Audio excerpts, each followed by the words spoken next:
इंसान कैसे बना शैतान? क्या है उसका मकसद?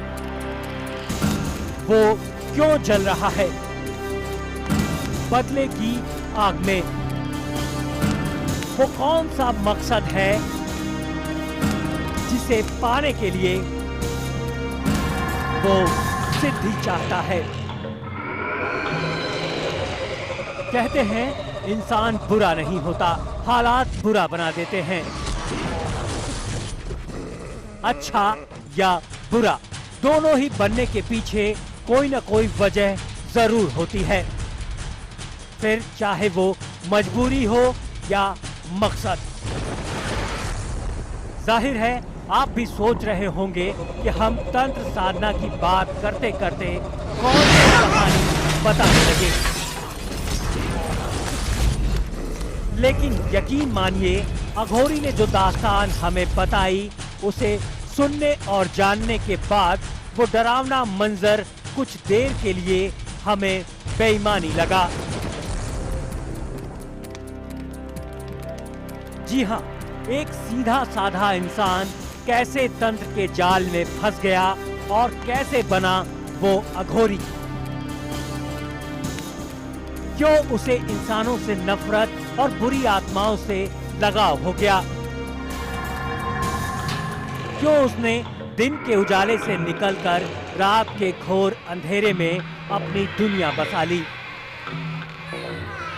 आखिर क्यों एक शख्स जिंदा शमशान पहुंचा?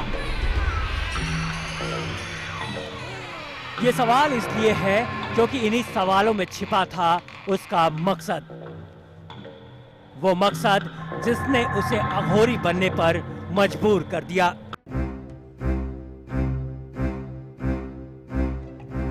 वो शैतान इसलिए बना क्योंकि इंसान हैवान बन चुके थे, और कहते हैं कि लोहे को लोहा ही काटता है, वो भी तब जब सुनने वाला कोई न हो।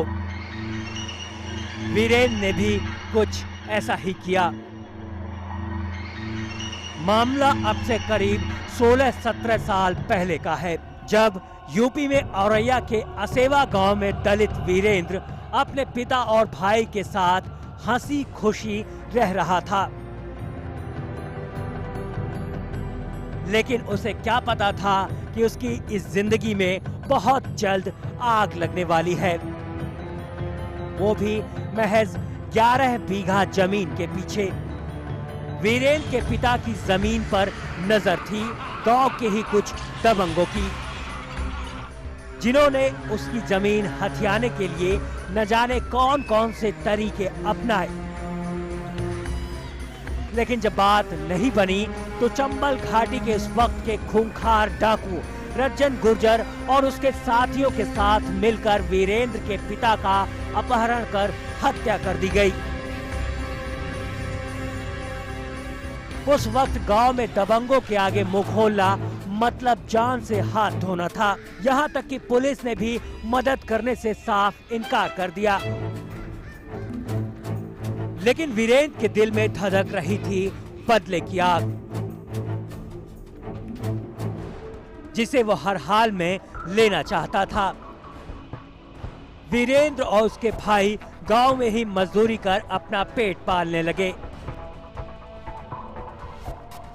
लेकिन वो भी दबंगों को नागवार गुजरा और फिर उन्हें गांव से भी बेदखल कर दिया गया। तभी वीरेंद्र की मुलाकात एक तांत्रिक से हुई।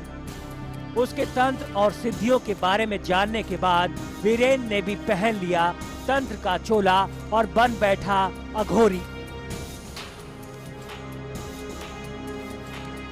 उसने प्रण किया कि अब वो तंत्र मंत्र और काले जादू के जरिए ही अपने पिता के कातिलों से गिन गिन के बदला लेगा। इतना ही नहीं, जब वीरेंद्र के एक दुश्मन की मौत हुई तो वीरेंद्र ने उसकी चिता पर तांडव भी किया।